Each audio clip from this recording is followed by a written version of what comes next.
Well, I think the first challenge is that from potential new competitors. I think that the insurance market has been nicely protected in the past by the fact that there has been this huge barrier to market entry, which has been the capital requirements necessary. If you look now at the large tech players, they can certainly provide sufficient finance to enter the market.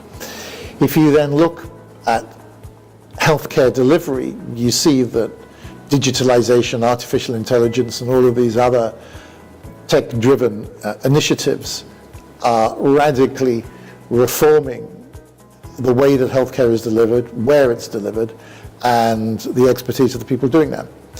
So I think it's a very small step for those tech companies, which will be disruptors, to also take that expertise into the health insurance area. Because if you look at the core expertise of health companies, it is about the payment of claims, it's about the arrangements that you have with providers.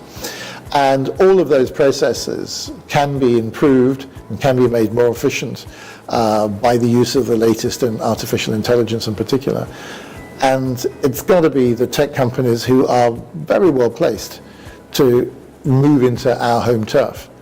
So I think that's the overriding threat facing health insurers right now.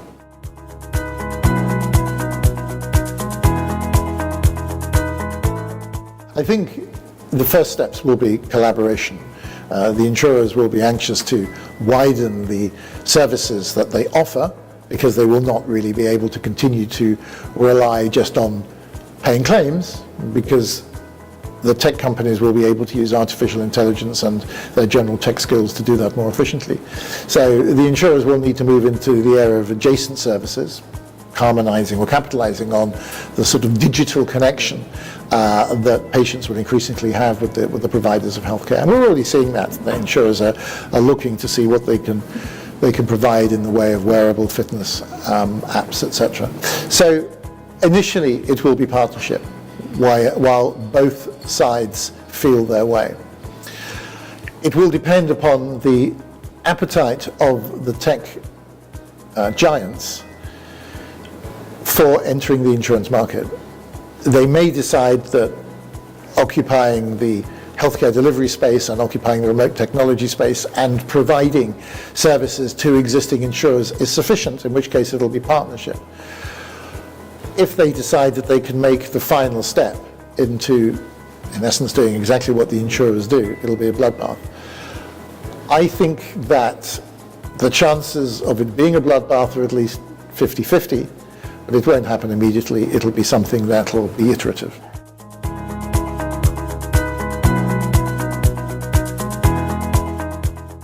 Well, there are two processes that are very, if you like, labor intensive, and they can be slow and they can be, and the one, inaccurate. I'm thinking here of underwriting, where the assessment of risk is in essence the assessment of data that the policyholder will give, but right now that's something that's written or entered into an online proposal form. It's considered by a human, it's looked at against the sort of other statistical information we have with people presenting that underwriting profile.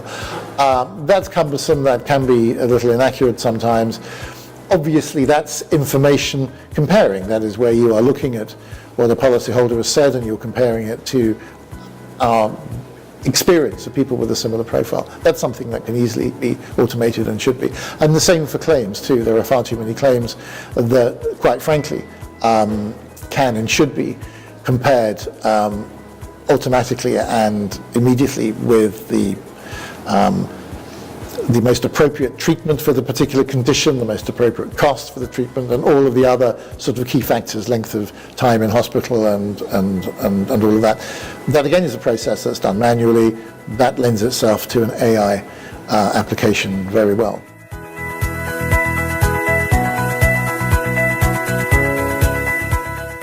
Well, of course, there is the fear that what will happen here is the same that's happened with almost every technological advance, and that is it has been discovered, pioneered in Europe and developed in the US because perhaps of their greater entrepreneurial culture, the greater availability of finance for investment. So there is every possibility that the same thing will happen again. Certainly in Europe, the digitalization of and the use of artificial intelligence in the operation of insurance companies and banks for that matter, but also in the delivery of healthcare is being pioneered in Europe by small, often private equity funded tech startups. And that's exactly what has happened with almost every other technological development over time. Europe, hopefully, will this time have learnt the lesson.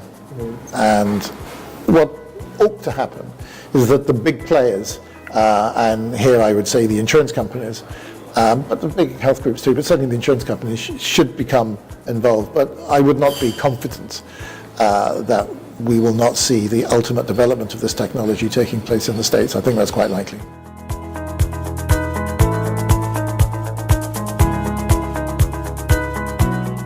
I think we're dealing here with issues of data, clearly, but also of the most sensitive data, and we're also dealing with issues of the delivery of healthcare.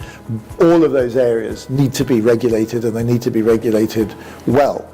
There is a significant responsibility on the European regulators, and of course we have so many regulators. I mean, we have national regulators, we have the EU regulators, we have sufficient numbers of regulators. It is a responsibility for their regulation to be, of course, protecting of the end consumer's interest, but also in a way that facilitates the sort of developments that we have been talking about. As to whether they do, I don't know. Again, if we look across the Atlantic right now, we're looking at an America where regulation is being abolished in wholesale amounts.